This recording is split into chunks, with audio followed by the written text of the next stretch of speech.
So now instead of having a graph, we have a table. And since we have a table, we're going to still interpret the same exact way, but we don't, it's actually even a little easier, right? So when I say C of 3, remember what we're talking about here.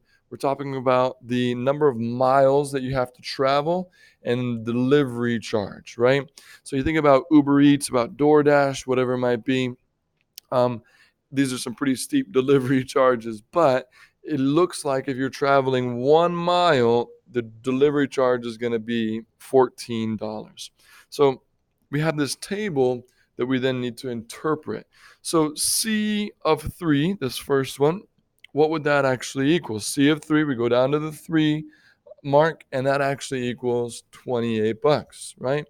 So if we interpret that, that means that if we're delivering 3 miles away, then the charge is going to be $28. We're going to have to spend $28 to get that delivered. Okay?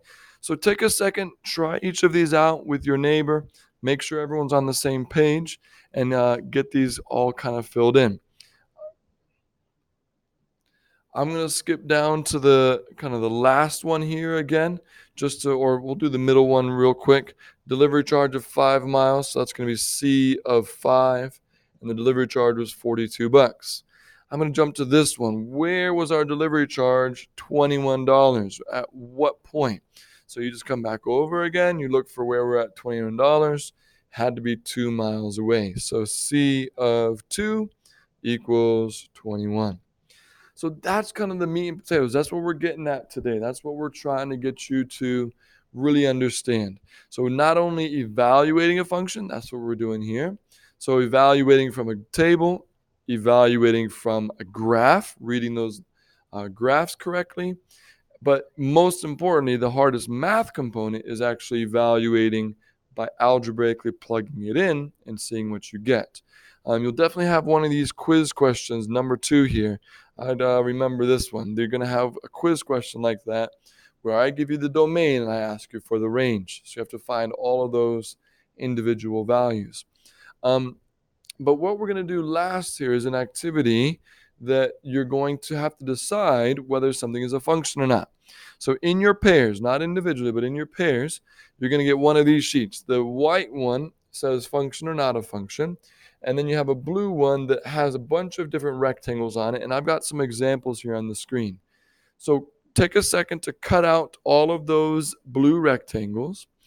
And then with your neighbors, start kind of discussing with your partner, because you're doing this in pairs, discuss whether each table or each mapping or each set of points or each graph is or is not a function.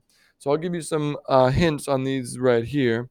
This first one, if I look at it, all I care about are the x values, and none of those x values repeated themselves. So this is a function. It definitely is, right? So I'm going to glue that on to the function side, right?